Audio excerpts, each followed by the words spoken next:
Por isso que quando teve, por exemplo, pandemia, né? Todo mundo começou a ser tratado igualmente, não vai dar muito certo. Vai ter coisa aqui que vai fazer isso.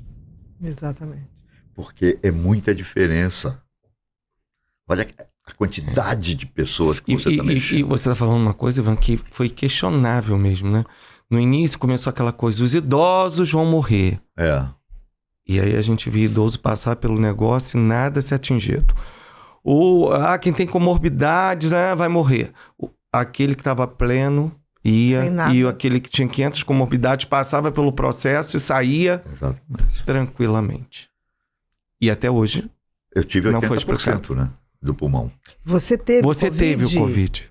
80%. Eu não tive. Eu fiquei um faquizinho assim, ó. E você ficou internado?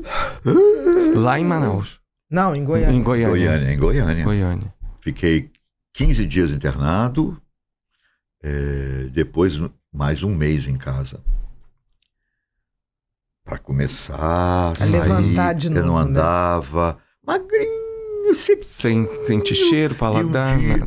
Eu não tive problema com paladar, nada disso. Nem com cheiro, não tive. E nem de memória. Memória teve. Teve, sim, porque é impressionante. Mexe demais. Hoje eu tenho uma coisa com nomes. Uhum. Que não vem, eu fico, ai meu Deus do céu, não vem. Mas como sempre eu tive isso, eu não atribuiria. Mas foi terrível. Eu não desejo a ninguém passar por aquilo. Um negócio horroroso. Mas você tinha noção que continuaria? Você foi assim, teve essa vou... percepção? Você teve essa percepção? Por exemplo, eu tive vários pacientes que tiveram Covid. Eu tive uma paciente que ela me descreve duas. Uma paciente muito querida, que assim, eu tenho certeza, ela não tem nada que me atestasse. Não, ela viajou. Não viajou. Ela falou que ela ficou muito mal, e aí em um determinado momento ela descolou do corpo, ela estava entubada, e ela encontra pessoas que já tinham falecido, e ela fala, ai que bom, tô te revendo. Eu falei assim, não, você volta. Ela falou, não, mas não quero voltar, não, agora que eu tô aqui. Não, aí ela volta. E aí, quando ela volta, ela fica ali vendo os médicos fazerem as coisas. E ela fala, meu Deus, como é que eu vou falar pra eles que eu tô vendo eles aqui, E aí, uma determinada hora, ela continuava fazendo assim, enfermeira. Ninguém ouvia. Daqui a pouco, um dia, uma enfermeira ouviu. Ela falou, então eu tô de volta. Né? Ela descreve isso tudo. Ela olha quem assim, tá vendo? Eu não tive isso. Agora, o que eu tive era assim, as pessoas que iam na minha casa me visitar, eu começava a falar, mas eu falava. E as pessoas ficavam, eu via que elas ficavam assim, me olhando assim, uai, mas você não está morrendo? Como é que você está falando coisas incríveis, coisa não sei o quê. Vinha. E um dia sozinho, já querendo melhorar, eu falei assim, puxa, rezando com Deus, falando com Deus, assim, eu poderia perceber, porque tudo nosso começa no espiritual, né? Aí reverte para o material.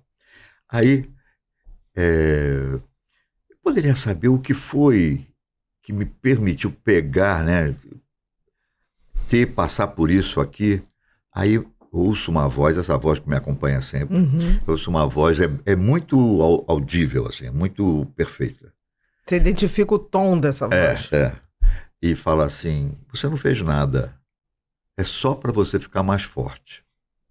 Eu fiquei mais forte fisicamente, eu fiquei mais forte como pessoa. Interiormente eu fiquei mais forte. Eu não sabia dizer não. Tudo que você... tá, sabe, sempre cheio de problema para dizer não. Hoje, não. Não é mais problema.